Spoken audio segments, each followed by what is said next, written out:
Let me make a quick video talking about carburetor tuning. This is a 390. The properties here that I'm going to talk about are largely applicable to most all modern saws, except for auto tune, M-tronic stuff. Carburetor controls, you have your throttle, and you have your choke. Now you'll notice the choke is a second shaft that is on the upstream side of the carburetor. Notice when you pull the choke rod out, that engages the blade. You push it back in, it opens the choke blade. And here's the other thing the choke does. Watch here. Pull the choke out. It kicks the idle up. All right, now if you push the choke back in and don't touch the throttle, it stays up. Now you have no choke, high idle. All right, to disengage that, your owner's manual goes over this. Everybody ought to read their owner's manual. So those are the carburetor controls. A good cold start procedure, choke, primer bulb if you got one. And you do that until you get a hit or two. Choke in, still high idle, pull it over a few more times. It should kick on and run at that point stably. And then once it warms up for a second or two, blip down to idle. Now here are the carburetor adjustments. All right, I use typically one of two, just a basic flathead. A lot of carburetors take just a basic splined tool. You can see this carburetor takes both. I like to use the spline one because it's easier than goofing around with the flathead. Now, you have your idle air adjustment here. All this adjusts is how open the throttle blade is inside the carburetor. That's all it does. You have these two lower needles down here. These are the fuel adjustments. You have your low circuit, which is the one the screwdriver's in now. Then you have your high circuit. All right, the high circuit is almost always closer to the choke and farther from the cylinder. Low speed is almost always, at least as far as I've ever seen it, closer to the cylinder, further from the choke. Okay. Now, the way to start with idle, once you get a saw running and up to temp, you want to adjust this down or up. Right, out is lower, in is higher. You want to do that till your chain isn't moving. Now you might have to go back and forth between this and the fuel adjustment. But once you get this to where the saw will run, but the chain's not spinning, so the clutch isn't engaged, then you come down here to your fuel adjustment. Now your fuel needles look like this, typically. All right, so there's an orifice inside that carburetor, so as you screw it in, the orifice gets smaller because that needle gets larger the farther in it goes. So in is less, out is more, or righty-tighty, lessy fuely, lefty-loosey, morely fuely. I don't know. That didn't work. So, like I said, once you get this adjusted to where the chain's not moving, then you come down here on the low speed, and a good place to start on most saws is one turn out. Now, you'll make an adjustment in one direction, give it a second to compensate, right? Allow that to become the normal of what the carb is flowing out, and then make adjustments from there. Now, you might go out a half turn, a whole turn, find that now your idle's really high, you need to back this off, right?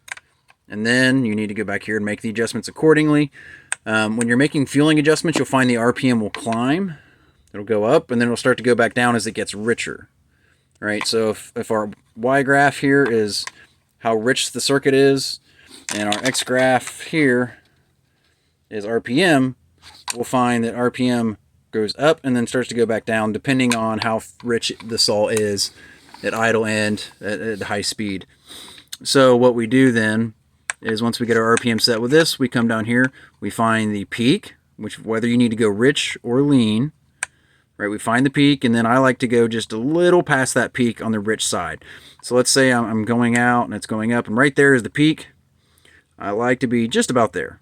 That's preference. I find that my saws tend to have the best throttle response at that point.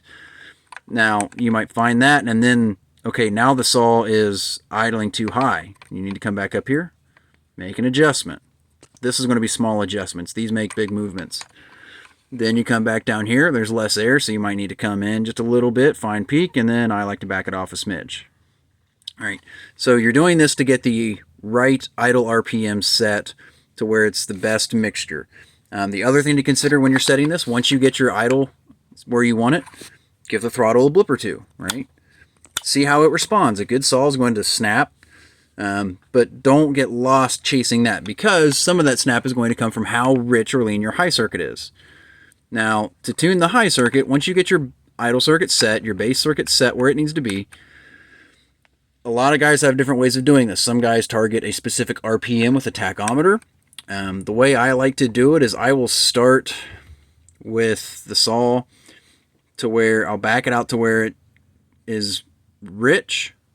Sorry, I'll back it up to where it starts to 4-stroke. And the saw will sound really clean when it's lean, and it'll start to get a little choppy and break up a little bit at wide open throttle with no load if it's too rich.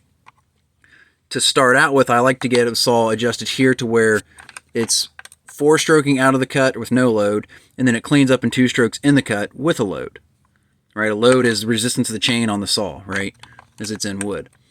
That's where I will start, and then I will start making cuts. I'll make a quarter of adjustment one way, and I'll make another cut, and I'll see how that changes power. And I'll go within a half a turn or a whole turn, depending on the saw, of where it makes peak power, and then maybe a quarter turn out past that, right? Because I like to run them a little rich. I like them to stay alive. I run my stuff 40 to 1 AMS oil. But just on the high side, that's how saws get blown up, is guys, they crank them in real tight and they get super lean, and then they run them and they're really hard, and then they blow up because there's not enough fuel. And because there's not enough fuel, there's not enough lubrication, because these are lubricated through the fuel, right? So that's why you want to be careful, especially tuning the high side.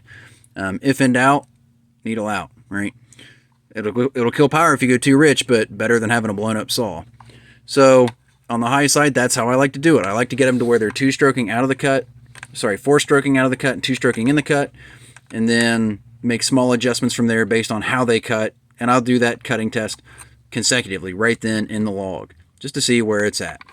And so that's how I tune these carburetors, and that generally applies to most all saws. If you have a limited coil on your saw, then ignore everything I said about 2-stroking and 4-stroking.